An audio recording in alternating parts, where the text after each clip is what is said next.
Replacing the battery in your intelligent key can be simple if you follow this procedure. First, see the owner's manual for the recommended battery before replacing. Next, release the lock knob and remove the mechanical key from the intelligent key. Place a cloth over a small flathead screwdriver and insert the tip into this slit. Now, twist the screwdriver to separate the intelligent key into two pieces. Look at the battery to observe which side is up so you can put the replacement battery in the same way.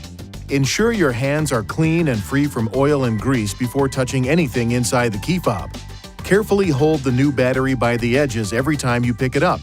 Remove the discharged battery while being careful not to touch the internal circuits or electrical terminals.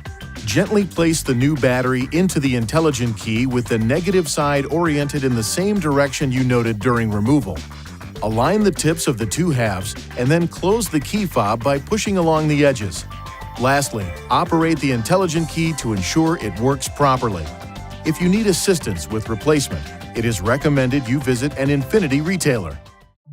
Please see your owner's manual for important safety information, system limitations, and additional operating and feature information.